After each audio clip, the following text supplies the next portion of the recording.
നമസ്കാരം. എൻ്റെ മലയാളം യൂട്യൂബ് ചാനലിലേക്ക് എല്ലാവർക്കും സ്വാഗതം. ഇന്ന് വള്ളത്തോളിൻ്റെ ഒരു കവിതയുമായാണ് ഞങ്ങൾ എത്തുന്നത്.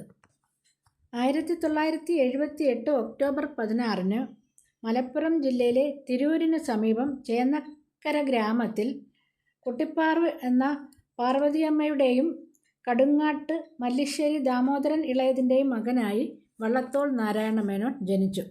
പാരമ്പര്യ വഴിക്കുള്ള സംസ്കൃത വിദ്യാഭ്യാസമാണ് അദ്ദേഹത്തിന് ലഭിച്ചത്.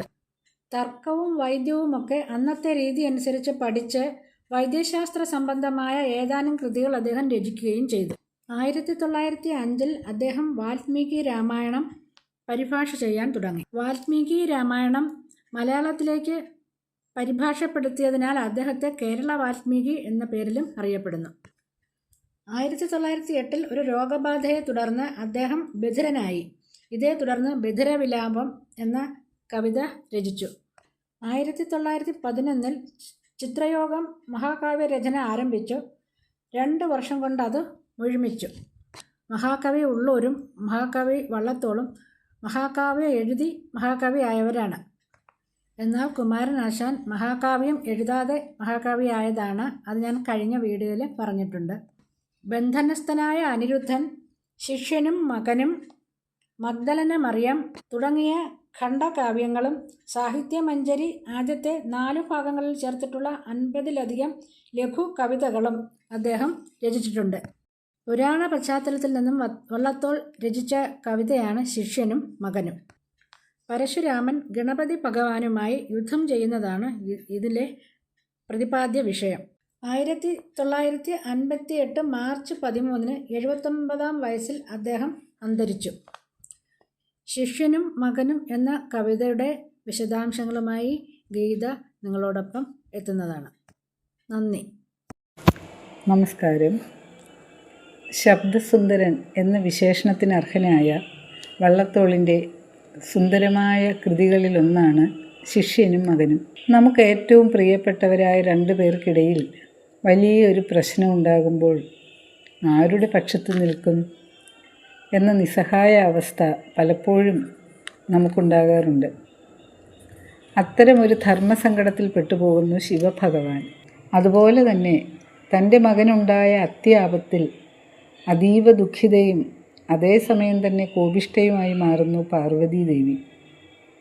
ഈ മുഹൂർത്തത്തെ ഹൃദ്യമായി അവതരിപ്പിച്ചിരിക്കുന്നു വള്ളത്തോൾ നാരായണ മേനോൻ തൻ്റെ ശിഷ്യനും മകനും എന്ന കൃതിയിൽ.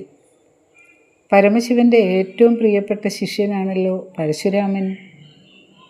ഒരിക്കൽ ഗുരുവിനെ കാണാനായി ശിഷ്യൻ ഗുരുവിൻ്റെ അടുത്തെത്തുന്നു. ഗുരു അപ്പോൾ വിശ്രമിക്കുകയായിരുന്നു. മക്കളായ ഗണപതിയും സുബ്രഹ്മണ്യനും അച്ഛന് കാവലിരിക്കുകയാണ്. അച്ഛൻ പുറത്തേക്ക് വരുമ്പോൾ കാണാമെന്ന് മക്കൾ പറഞ്ഞിട്ട് അത് വകവയ്ക്കാതെ നിൽക്കുന്ന പരശുരാമനോട് ഗണപതി തർക്കിക്കുകയും ചെയ്യുന്നു. ഗണപതിയുടെ കൊമ്പ് പരശുരാമൻ മഴ കൊണ്ട് ഒടിക്കുകയും ചെയ്തു.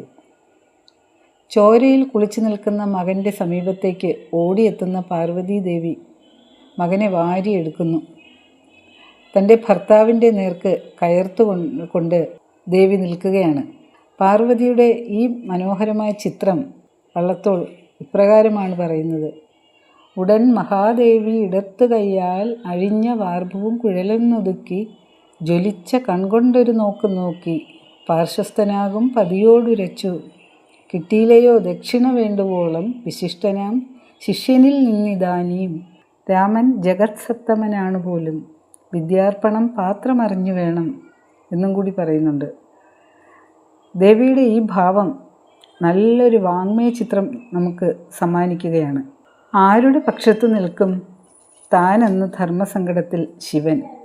തൃക്കാൽക്കൽ വീണീടിന് ശിഷ്യനെയും കൃത്താങ്കനായി നിൽക്കുന്ന പുത്രനെയും കാരുണ്യവും വാത്സല്യവും നിറഞ്ഞ കണ്ണുകൊണ്ട് നോക്കുകയാണ് കലേശചൂടൻ. ഇവിടെ ശിവനെ കലേശചൂടൻ എന്നാണ് വള്ളത്തോൾ പ്രയോഗിച്ചിരിക്കുന്നത്.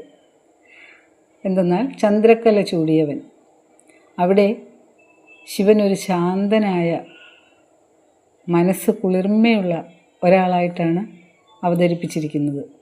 സന്ദർഭത്തിനിണങ്ങുന്ന പദങ്ങൾ തിരഞ്ഞെടുത്ത് പ്രയോഗിച്ചിരിക്കുന്നു ശബ്ദസുന്ദരനായ കവി. ഉഗ്രകോപിഷ്ഠയായി നിൽക്കുന്ന പാർവതീദേവിയെ ആശ്വസിപ്പിക്കുന്നു ശിവൻ. നിനക്ക് 3 പുത്രന്മാരാണുള്ളത്. ഒരാൾക്ക് ജന്മം നൽകിയില്ല എന്നേ ഉള്ളൂ. മൂവരെയും തുല്യരായി കാണണം എന്ന ഉപദേശവും നൽകുന്നു. ഏറ്റവും ഉദാത്തമായ വാക്കുകൾ. അതുപോലെ തന്നെ ഗുരുശിഷ്യ ബന്ധത്തിൻ്റെ തീവ്രമായ അവസ്ഥ അവതരിപ്പിച്ചിരിക്കുന്നു ഈ കൃതിയിൽ. അതോടൊപ്പം വിദ്യാർപ്പണം പാത്രമറിഞ്ഞു വേണം എന്ന പാർവതീദേവിയുടെ ഭർത്താവിനോടുള്ള വാക്കുകൾ നമുക്കെല്ലാവർക്കും ചിന്തിക്കേണ്ട ഒരു കാര്യമാണ്. വിദ്യ നൽകുന്നത് ആളിനെ അറിഞ്ഞു വേണം എന്നൊരു ഉപദേശമാണ് ഇവിടെ നൽകുന്നത്. ഇത് പാർവതീദേവിയുടെ വാക്കുകളിലൂടെ എല്ലാ ഗുരുക്കന്മാർക്കും വള്ളത്തോൾ നൽകുന്ന ഒരു ഉപദേശവും കൂടിയാണ്. അങ്ങനെ ഈ കൃതിയുടെ കുറച്ച് ഭാഗം മാത്രമേ ഞാൻ അവതരിപ്പിക്കുന്നുള്ളൂ. എന്തുകൊണ്ട് ആയാലും വള്ളത്തോളിൻ്റെ ഏറ്റവും നല്ല കാവ്യസൃഷ്ടികളിൽ ഒന്ന് തന്നെയാണ് ശിഷ്യനും മകനും എന്ന കൃതി. നന്ദി, നമസ്കാരം. ഇതെല്ലാവർക്കും ഇഷ്ടപ്പെട്ടെങ്കിൽ ലൈക്ക് ചെയ്യണം, ഷെയർ ചെയ്യണം, കമൻറ്റ് ചെയ്യണം, സബ്സ്ക്രൈബ് ചെയ്യണം. Okay, thank you.